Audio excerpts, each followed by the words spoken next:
ഇന്ന് ഓഫീസിലെ Christmas in July ആയിരുന്നു. എൻ്റെ വക ദാ ഈ ഒരു സാലഡാണ് ഞാൻ ഏറ്റത്. അപ്പം സാലഡ് ഞാൻ തലേദിവസം തന്നെ കുറേയൊക്കെ പ്രിപ്പയർ ചെയ്തു. ഈ ഒരു മെത്തേഡ് ഓഫ് ചിക്കൻ മാരിനേഷൻ, അതായത് ചിക്കൻ ഒരു സിപ്പ് ലോക്ക് ബാഗിൻ്റെ അകത്തിട്ട് മാരിനേറ്റ് ചെയ്യാനായിട്ട് ഞാൻ കഴിഞ്ഞ ദിവസം ഒരു വീഡിയോയിൽ കണ്ടതാണ്. എനിക്ക് ഭയങ്കര അടിപൊളിയായിട്ട് തോന്നി. അപ്പോൾ നമ്മുടെ കയ്യും ആവണ്ട, പാത്രവും ആവണ്ട, അങ്ങനെ മിക്സ് ചെയ്യാനും നല്ല എളുപ്പമാണ്. പിന്നെ ദാ സാലഡിനുള്ള കുറച്ച് വെജിറ്റബിൾസ് ഒക്കെ നാളത്തേക്ക് വേണ്ടി പാക്ക് ചെയ്തു. ആൻഡ് ഒരു ഡ്രസ്സിങ് ഉണ്ടാക്കാം, സാലഡ് ഡ്രസ്സിങ്. ഇതിൻ്റെ അകത്ത് ഇഞ്ചി നീര്, അത് ഇഞ്ചിയുടെ ജ്യൂസ് എടുക്കണം, പിന്നെ lemon juice and A little bit of honey.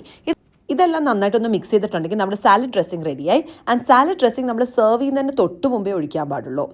അടുത്ത ദിവസം പെട്ടിയും പാണ്ടക്കെട്ടും ഒക്കെ ആയിട്ട് ഓഫീസിൽ പോകുന്നുണ്ട്. ഇഷ്ടംപോലെ സാധനം ഉണ്ടായിരുന്നു എൻ്റെ കയ്യിൽ, ഡെക്കറേഷൻസും പിന്നെ സാലഡ് ഐറ്റംസും എല്ലാം. അപ്പോൾ ബാക്കി പ്രിപ്പറേഷൻ അവിടെ ഓഫീസിൽ ചെന്ന് കഴിഞ്ഞിട്ടാണ്.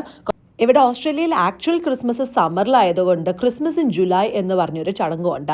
അതായത് ഇപ്പോൾ ഇവിടെ വിൻ്റർ ആയതുകൊണ്ട്, വിൻ്റർ സമയത്താണല്ലോ നമ്മൾ സാധാരണ ക്രിസ്മസ് എന്ന് പറഞ്ഞ് സ്നോ ഒക്കെ വെച്ച് സെലിബ്രേറ്റ് ചെയ്യുന്നത്. സ്നോ ഒന്നുമില്ല, എന്നാലും ക്രിസ്മസ് ഇൻ ജൂലൈ ഇവിടെ ഒരു സെലിബ്രേഷനാണ്. നല്ല ഫുഡ് കിട്ടാനുള്ള ചാൻസും പിന്നെ ക്രിസ്മസ് സെലിബ്രേഷനും ഞാൻ ഒരിക്കലും പാഴാക്കില്ല.